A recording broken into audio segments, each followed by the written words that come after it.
Okay, so I started the day kind of like with a impartially but pretty close to finished model here. It turns out I only had 9 planes. I've since found a bunch more. That makes it a dodecahedron, effectively, with 12 planes that cover basically all of the surface of Earth. So, a perfect example would be, as I've talked about before, all of these blue lines represent 3,965 miles of equilateral triangles. So a black star would represent where you have 5 equilateral triangles with one remainder section or one pivot section left. That pivot section is made up of a length that is 730 miles long. Excuse me, a couple are 728, a couple are 729, but most are 730. Not all are precise, but it's within that sort of range where it posits as a pivot, but also, to another star and way of looking at the spiral, if you will. So in this case, coming off of the black, we get to this remainder pivot section, and now we're looking at tan. And so if we were to remove the tan layer, whoops, I'm sorry, not tan, but which one is this? This is yeah, there we go. There's the green. So the green section there is, basically centered up on that. And then the tan is here. So, that is basically, if you think about the tan and the black, this is theoretically, where's black? And then if you think about, let's remove that green, and Antarctica as a big ice, southern hemisphere, what's going on, where does it go? Theoretically, this is a way that one might be able to, note all these changes. And if these locations remain intact relative to tectonic plates and such, cool, maybe they changed, and maybe we're going to find differences and things like that that could tell us a lot about where changes happened and from when this was mapped and how it started. Looking towards the law of constants being kind of, sort of the point of reference in Occam's razor, and just using all sorts of common sense. There's a lot of ways to back into it, reverse engineer it, but all the same, this is where I'm taking known data points between various locations of archaeological significance and how it relates to all of the mappings, like here in the Americas. If I take off the red, which is actually set up so that it's here at Meadow House, and you can see as part of that, there's an overlay from Machu Picchu, which is the blue, and that represents down in the Caribbean section. And then there's some overlay from this green section that, if we're positing that Meadow House is here, Machu Picchu is here, all of these intersecting lines I've already mapped out to all of the various petroglyph sites and pyramids and all of that. So that's a whole different thing. There's a lot more to get mapped. I'm not trying to suggest it's the epicenter that goes to every place, but I do think that these lines help me fill in the gaps as to understand, where is it going to the Azores or to the, Giza, to the Sudanese pyramids, etc. So that's kind of like for me to just, this red line is our axis mundi, north-south, magnetic north-south. So I've posited that our actual magnetic north is up here, accounting for the fact that there's going to be glaciers periodically, and then looking at it and saying, where would you want to place an observatory along this line? Around here gives you, pretty much, excuse me again, a latitude where you get some sunlight, and all of that sunlight in the evening in the summer would allow you to actually do some astronomy work, and it wouldn't be daylight all day in the summer.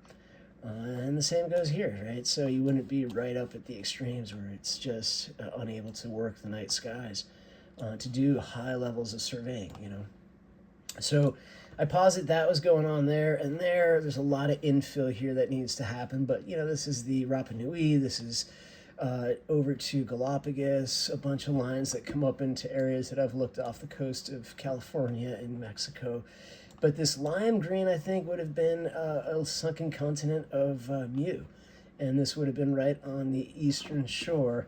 So that's, one of those things where it could represent an entirely submerged landmass out in here, where this would have been a part of. And then that would have made a lot more sense as far as some of this stuff that we're experiencing in here and relative to all of that glacier melt. So these are the things, all of the things, some silver things over in that section. That's basically over by the Bering Straits and right at the continental shelf. So I think that has this whole kind of thing going on here. I'm not exactly sure how it relates to the bigger picture. I just know that if you do the math, and the math follows all these points that I triangulate around, it creates these things. In this case, L, M, and O. Lines are 730 all the way around. They hit various points from the lime section, the remainder, and the pivot angle. And then from the tan angle and the pivot, that's there. The red star is actually not properly labeled. It should, I'm going to do that on the fly. We're going to just convert the color to silver because that is what it is, even though it looks a little white. That helps us just understand, okay, these are all the different points. Pink is this one here, so we'll just negate those for the minute while we do this really quick. And, there's pink. And so I haven't necessarily chased all of these around, so like there could even be another plane going around this particular centered point. But the yellow represents where if you're chasing things, they kind of tend to go from here as the last equilateral triangle off to here, this large yellow, where I'm still trying to figure out what this is about, but there's basically, it's creating this triangle within a triangle as the remainder overshoots the equilateral, hitting into the equilateral thing. But it may not be that that's the final resting point. These are the things where maybe it once all worked out, maybe it didn't, maybe this is where the Earth stretched or didn't.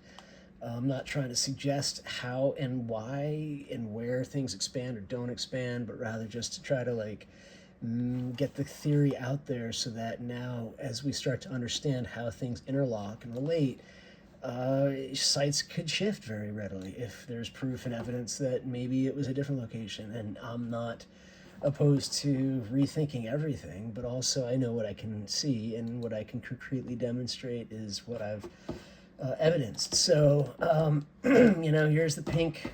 So let's pull, the purple. Let's pull up all the baby blue on the other side. And there's some peach in Africa. It's basically one of these things where, I only labeled these three because they form the isosceles triangles and relate to these pivoting remainder pieces. These right here, it's an isosceles triangle, but this leg of that doesn't go anywhere or connect to any other point of contact, nor does this one, nor does this one. I put those three in just kind of, and this star means nothing. So that whole section in here is really, it could probably be a half of a, hex that way, or I guess pent. No, 1, 2, 3, 4, 5, 6. So, if we go that route, that could get adjusted. I just don't want to have it labeled. So you can see the last letters are, meaning there's 18 lengths that are 730 miles long. And they all form at different points where you could sort of see they follow trajectories. I don't know, if that's intentional. You look at how things get laid out. I just tried to find what would make the most sense and what linked up to the actual numbers, right? So this is one of the remainders off this peach side, and we'll get rid of that.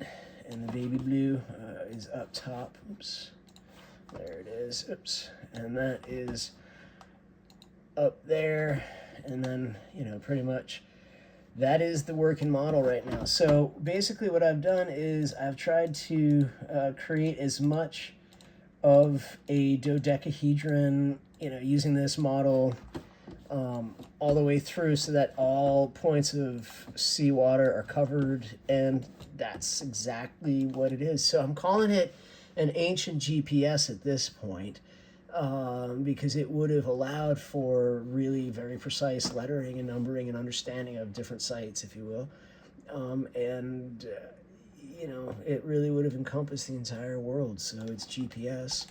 It is a global positioning system. I would almost go so far as to say it probably had more knowledge as far as relating to the stars and how to read that relative to the distance between the Earth and where the crust of where they were at to that versus, sea level and relative to these changing seas as we know it. So that was kind of my morning. I started out not sure. I started with 9 points of planes, and it wasn't necessarily completed, but now it's a full dodecahedron, and it has basically 18 lengths of 730 miles that are these like pivot angles and pivot lines that allow us to make all these intersecting isosceles triangle calculations. And all of it would have just basically been measuring the stretch of the Earth and, making big calculations across plates and things that they knew that were going on, and probably civilizations too. But I don't think in any way you could have had the levels of competing, warring, conflicting, horrifically manipulative humans that we have today to be able to do this.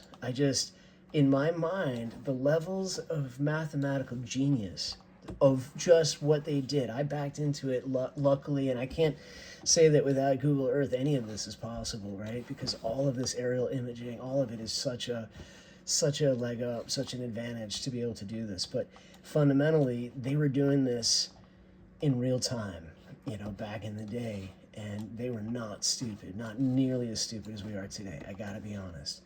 And this is inspiring me to just get smarter.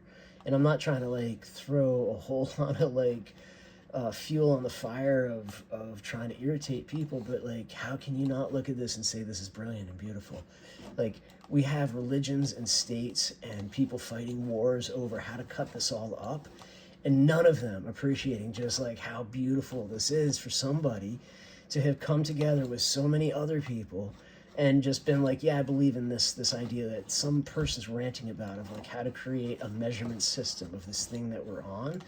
It's not flat. Look at that. It's this freaking beautiful dodecahedron that they mapped out and proved by literally creating distance measurements and looking at stars and saying, okay, is this real? So we have philosophers. We learn from I think therefore I am in the Cartesian dilemma, but think about what it would have taken to believe in somebody that would have said, you know what, we got to measure all this stuff because it's rising pretty fast, or fill in the blank. I mean, just, the mountains are crumbling, the volcanoes are erupting. Everything could have been going wrong. Meteorites been crashing in, or it just could have been intellectual curiosity. But either way, that all got done. And in my humble opinion, it is some of the most elegant stuff I've ever seen in my life, because it's that massive. It's I've seen some beautiful national parks. I've stood at the Grand Canyon. I've camped all over the place, and amazing natural things and cultural things and human creations. And I'm not easily impressed. I've seen childbirth of my own children, and it's an amazing thing. But how can you potentially think about this as a theory of how to wrap your head, how to grok the entirety of our universe, and then set out to do it on this earth, on this lifetime, in this, it leaves me in such utter awe. It's, it's just daunting how absolutely beautiful it is to me. And I hope others are appreciating it, because it's, mathematically, it's one of the most awe-inspiring things I've ever seen. And I don't know if I'm right. I'm not trying to pretend I'm right. I'm just trying to say I'm seeing things in it that are so beautifully arranged for something this massively big, that if I'm wrong, I'm wrong, because then all of these, so many different points, these stars are all center points in these matrices, if you will, right? Yeah, some of them having like 8, 9 points of contact. Some of them, just the 6 radians coming out with the remainders and intersecting points, but all of it is just so massive, and yet it's so simplistically boiled down to just equilateral triangles.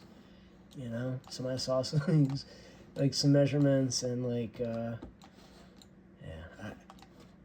I don't want to keep rambling because there's only so much somebody could sit through that, but like it's just, when you see it as it is, it's hard to not be completely in awe of this beautiful thing that we get to live on, and call home. Look at that. Look at that. I mean, think about how you're flying over the country and all of this stuff. And to think that like it's so massive, but that there are these people that had already come through for civilizations way before us, way before anything we're taught. Things that we don't really ever want to like understand because it's too hard to think about. And then it's like political, because who does it mean? It displaces, and what does it do to offend somebody? About the politics, but like step back and just see the big picture. We were all one people working together. And we weren't killing each other. So I don't know. I hope people can like hear that message and understand, how to be better. I guess I might have. I thought I was pointing to Giza. Did I lose that? I guess I. Oh, maybe I moved the wrong arrow there. Whoops. Radian. Anyway, you get the point. So that's the Giza line, and that comes back through Italy, points off France, back to us, that kind of thing, These are the Maori Sudanese pyramids, I believe. Oh wait, nope. Hold on a second here. Where are we at here? A dispensary.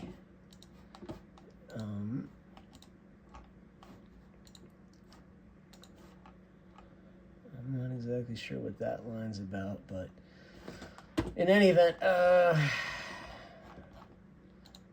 this is the Meroe East necropolis. And, whether it's fine-tuned to some other site, I don't know. We can figure out all that stuff in time. I'm not really trying to make the specific cases for each and every site.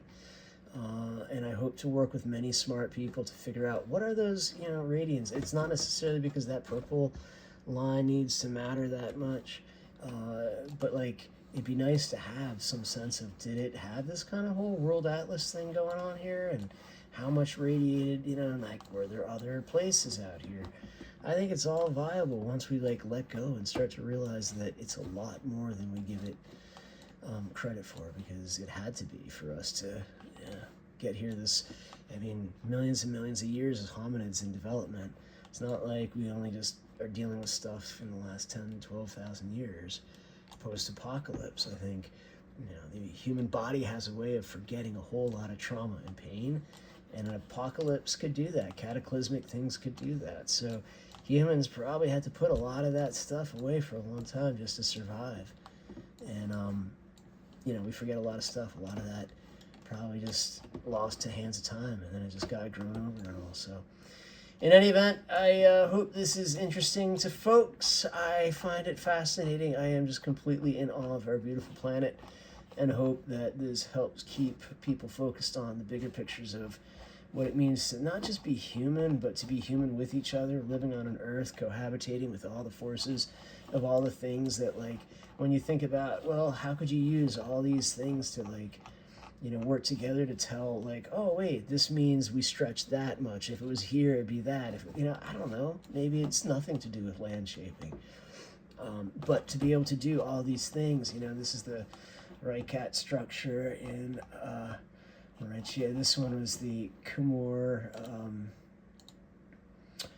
Whoops, that wasn't the one that I was looking at. Is this one here? No, that wasn't the one. Is it this one? The governor's house? No, it was that. You know, I'm not exactly sure what that is, but I think it's really cool. And pretty sure there was a